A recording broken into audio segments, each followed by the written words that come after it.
Consider the following statement about various tribes and or communities and identify the correct ones. The first statement that is given is the Maasai living in savanna grassland are a community of settled agriculture while Hausa is a group of pastoralists. The first statement is wrong.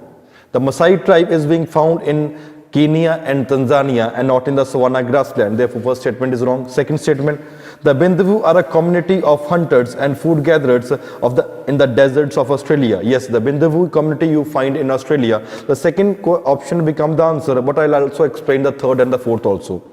The Orang Asli is a primitive cave-dwelling tribe in the Amazon basin. Friends, Orang Asli tribe you will find not in the Amazon basin, but in the Malaysian region, Malaysia.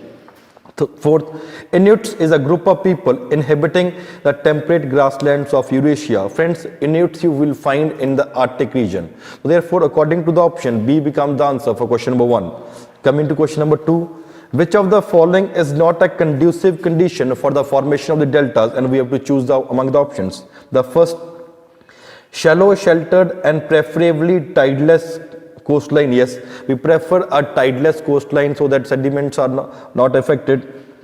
First is right. Second, active vertical and lateral erosion in the upper course of the river. Yes, to provide the sediments that are needed so that they can be carried on down, it becomes very much important that active vertical and lateral corrosion will take place in upper course of the river. The third statement, absence of the large lake and dams during the course of the river. Yes, the third statement is also right, because it needs to so that there should not be large lakes and dams, because if they would be there, the load that would be there, the load would disappear and not would be forming the deltas. The fourth statement, the strong current running at a right angles to the river mouth. Friends, the fourth statement is wrong, because you cannot have a strong current at a right angle, because that will affect the region. So according to this question, D becomes the answer for question number 2. Coming to question number 3, some regions around the world are densely populated due to certain factors.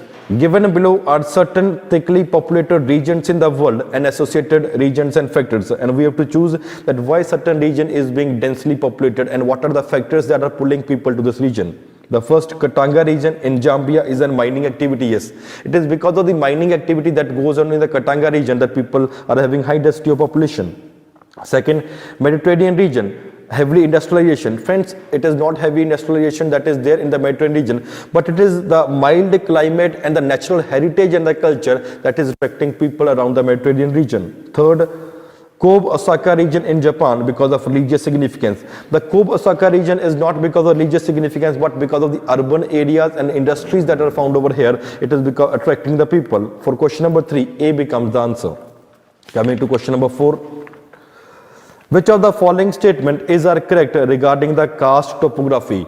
And we have to choose among the correct options. The first, it is formed in the region of limestone bedrocks due to the solution of calcium carbonate by the action of the weak carbonic acid in the rainwater. Yes, it is very much important you find the karst topography in the region of the limestone based rocks.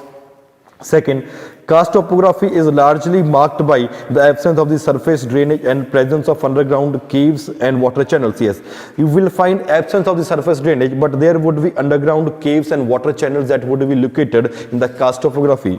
The third statement, the vegetative growth is difficult in the karst topography. Yes, the vegetation becomes difficult in this karst topography, and therefore all the 3 statements are right. For question number 4, D becomes the answer. Coming to question number 5, a very important one, can be in UPSC. While moving from Alleppey to Kanpur, Alleppey, friends, is in Kerala. Which of the following biomes or flora will you encounter? And we have to choose the correct one. The first, tropical deciduous forest. Yes, tropical deciduous forest would also be found. Second, tropical thorn forest. Yes, tropical thorn forest would also be found. Sholas. Yes, you will also found sholas in, for example, in Karnataka, in Kerala, in Tamil Nadu region. And among the options, fourth, tundra vegetation. Friends, tundra vegetation is basically a biome of basically a treeless region, and it is concentrated around the alpine tundras only in north and mountainous region, where the grasses they grow, dwarf shrubs are there, mosses are there, lichens are found, and trees are found like silver oak and silver pine, silver fir, pine, juniper. You find these kind of trees, but not in other. So therefore, what you do not find these when you are moving from Kerala to, for example, to Kanpur. So according to the option for question number 5, A becomes the answer. 1, 2 and 3 are correct.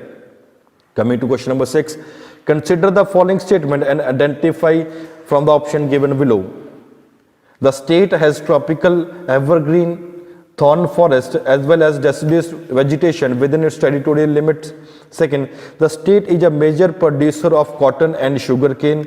Third, recently a farm waiver was announced for the farmer in the state amidst the distress they were facing. Yes, the answer is directly it becomes Maharashtra, because it is Maharashtra all these three conditions has been found. For question number 6, B becomes the answer. Coming to question number 7, very important. In the context of India, Red Kandari, Angul, Rathi, Gir and Sahiwal are: first, trees belonging to deciduous region. No, they are not the trees. Indigenous varieties of rice cultivated in the country. No, friends, it is also wrong. Indigenous varieties of cows. Yes, it is the indigenous varieties of cows that you found in different parts of the country. So for question number 7, C becomes the answer. Coming to question number 8, consider the following statement about the pre-monsoon showers in India, and we have to choose which are correct. First, they are mainly thunderstorm in the months of April and May caused due to convective current. Yes, they are caused due to convective currents also in the months of May and June before the monsoon that will arrive in the month of June. April and May they occur. B, they are locally named as cherry blossom, Kalbasakhi and Bardoli Chira. Yes, different local names are there. For example, Kalbasakhi is basically, say, you call it in West Bengal, mango showers you in Karnataka, or blossom shower you call it in Kerala.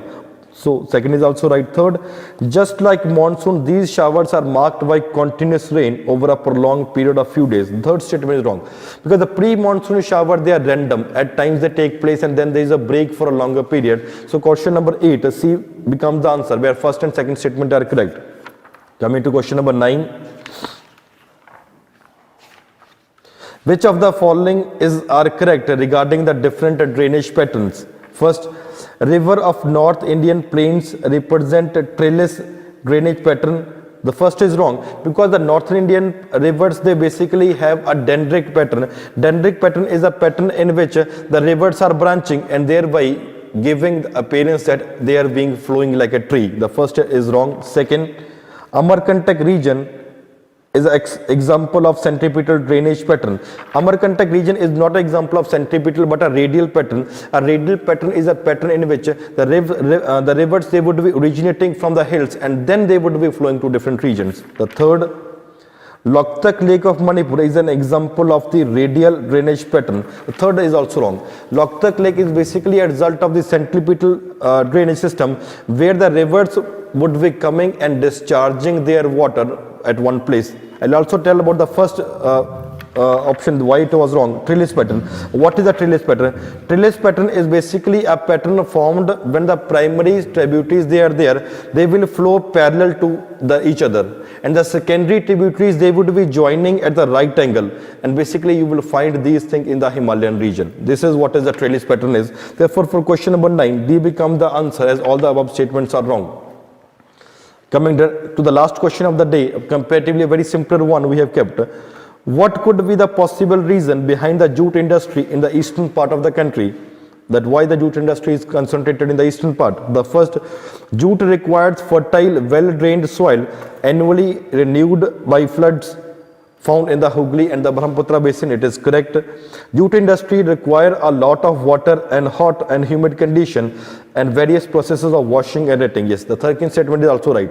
So therefore, according to question number 10, C becomes the answer. So thank you very much, friend, for watching this video. I hope that your preparation would be going on very well as per the schedule that you must have made. Thank you very much for watching this video.